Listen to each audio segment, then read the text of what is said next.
আসসালামু আলাইকুম রহমতুল্লাহি বারকাতুহু। শ্রদ্ধেয় শ্রেণীর ভাই সব মা বোনেরা, বিসমিল্লাহির রহমানির রহিম। আলহামদুলিল্লাহি রাব্বিল আলামিন। সমস্ত প্রশংসা আল্লাহ পাক সুবহানাহু ওয়া তাআলার জন্য। আমার চ্যানেলের নাম হলো মানবতা সরল পথ। আজকের যে ভিডিও বানানো হচ্ছে এর আগের ভিডিওটার পরবর্তী অংশ। বলছি, যখন এই কথোপকথন শুরু হলো তখন ফেরাউন তাকে কোলে নিল, আর মনে ভাবলো হ্যাঁ, কথা তো ঠিক, ঢেউয়ের বিপরীত দিয়ে সিন্ধু কী করে আসে। সুতরাং তার সন্ধ্যার অবকাশ ঘটল, নিয়ে চলে গেল। তো যাওয়ার পরে বাড়িতে পৌঁছে গেল, কিন্তু ওই শিশুটা এমন বিরক্তিকর ঘটনা ঘটালো যে কারুর দুধ খেতে চাচ্ছে না।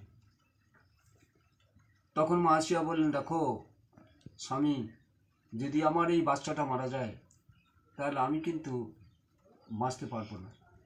সুতরাং ফেরাউন হামানকে বলল, দেখো যে কোনোভাবে কোনো এক ধাত্রীকে তুমি নিয়ে এসো, কোনো এক মেয়েকে তুমি নিয়ে এসো, দুগ্ধপোষ্য মেয়ে, যাদের কোলে বাচ্চা আছে সেরকম মেয়ে তুমি নিয়ে এসো সন্ধান করে, তাদের বলো তাদের বহু পয়সা দেওয়া হবে যদি এই বাচ্চার দুধ পান করাতে পারে।